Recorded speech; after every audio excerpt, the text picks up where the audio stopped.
皆さんごきげんよう、上川薫です。今回取り上げる話題は、安倍首相の発言について中国が強い反発を見せているというニュースを取り上げていきます。なお、中国の話に付随して、自民党内部には中国に対して反対署名というものを求める動きが出ているので、そのことについても触れていきましょ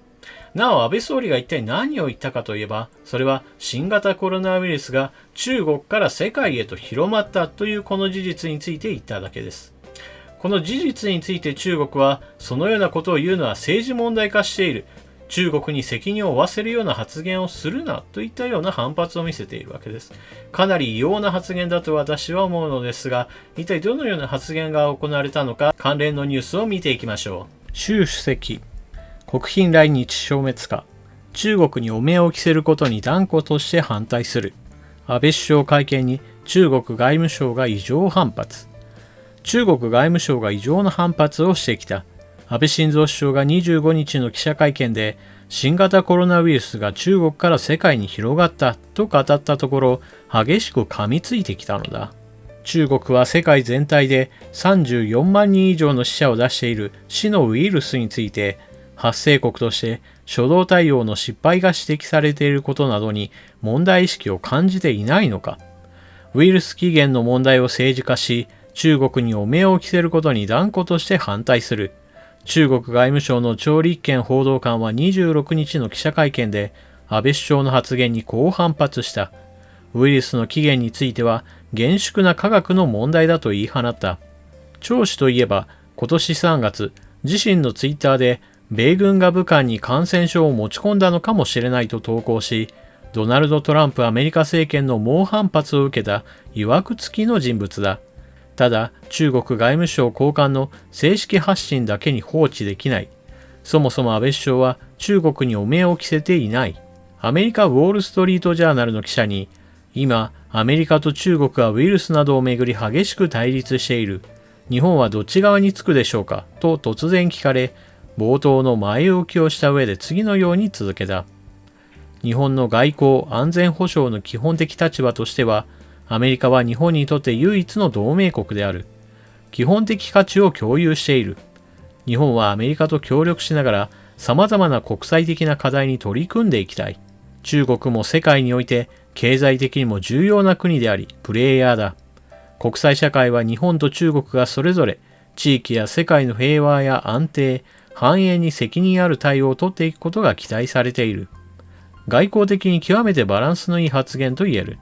新型コロナウイルスの世界的大流行、パンデミックをめぐっては、アメリカやイギリス、ドイツ、フランス、オーストラリアなどで中国政府の責任を追及し、損害賠償を求める動きが高まっている。日本は現時点でこうした動きと一線を画しているが、中国外務省の異常な反発は看過できるものではない。少し話は変わって、自民党内部での対中国の動きについても見ておきましょう。香港の一国二制度は風前の灯火。自民党有志が中国の国家安全法に反対署名。自民党の有志議員らが26日、中国の全国人民代表大会、全人代が香港に導入するため、審議・可決予定の国家安全法をめぐり、深刻な懸念を表明する共同声明への署名集めを始めた。基本的人権の尊重など、普遍的価値を共有する各国の国会議員と連帯する動きで、山田博参院議員らが呼びかけ人となって、党所属議員に賛同を求めている。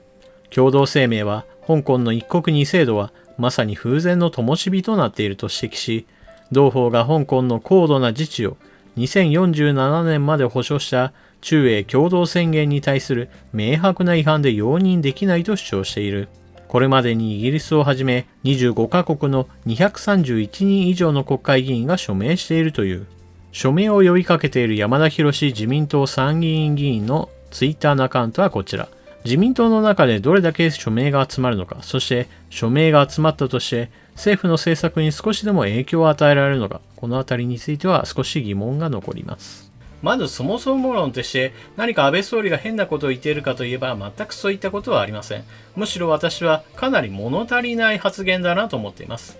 安倍総理は事実として中国から広がったものが世界へと拡散し、パンデミックへと発展したという事実そのものについて言及しているだけで、そこに中国が初期に隠蔽活動を行っていたことであるとか、その後 WHO に圧力をかけて新型コロナウイルスに対する警戒情報をもっと早めに出さなかったことなどについて責任を追及しているわけではありません。安倍総理がそのようなことを言えば、それこそ中国側が反発しても別に不思議ではないわけですが、中国側にしてみれば、ただ広がったよというこの事実を言うだけで、それは政治問題化だというような反発を見せるわけですから、政治問題化しているのは一体誰かといえば、それは中国側の話に過ぎません。日本側の発言には一切非はないと言えるでしょう。安倍総理にしてみれば、このような事実を述べただけで反発してくるという中国に対して、どうせこれだけ言っただけでも反発するんだったらもう構わず責任追及にトランプ大統領と歩調を合わせてしまおうかといったような身代わりを見せてもらえると嬉しいのですが、残念ながら安倍総理はこのバランス外交というものに注意しているように私には思います。そのバランスというのは中国側に対してもある程度配慮するということです。安倍総理のこのような姿勢というのは残念ながら中国を増長させるだけだと私は考えているので賛成はできないわけですが、できるのであればトランプ大統領ともっと歩調を合わせてほしいものです。そして自民党の内部では少しずつその反対運動といったものに声が上がり始めています。この中で取り上げたように新型コロナウイルスの話ではないのですが、国家安全法を香港に対して適用しようと考えている中国共産党に対して反対署名を集める動きが出ています。しかしここでもまた一つ問題があります。安倍総理の動きが中国の増長を許す余地がある姿勢であるのと同様に、この自民党内部における中国共産党に対する反対というのも残念ながら政府への影響というものが十分であるとは私には思えません。習近平国家主席が国賓として来日することに対しての反対意見というものも自民党内部にはあることはあるのですが、そのことが日本政府に対してどれだけ影響を与えられているのかかなり疑問な状態です。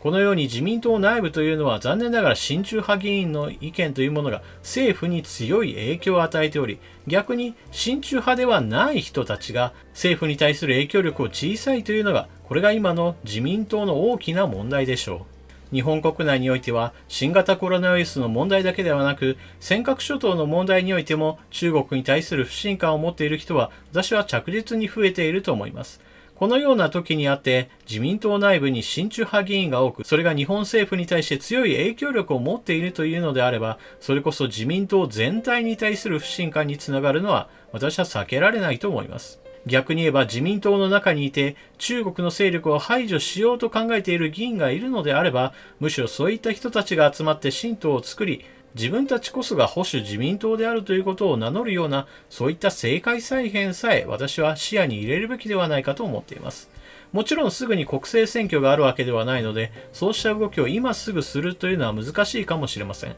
しかし次の選挙に向けてそうした下地を作っていくというのも私は必要なのではないかと思っています。皆さんはこの問題に対してどのようなことをお考えでしょうか。ぜひともコメントしていってください。それでは動画を最後までご視聴いただきありがとうございました。チャンネル登録していない方はぜひともチャンネル登録していってください。それでは次の動画でまたお目にかかりましょう。またね。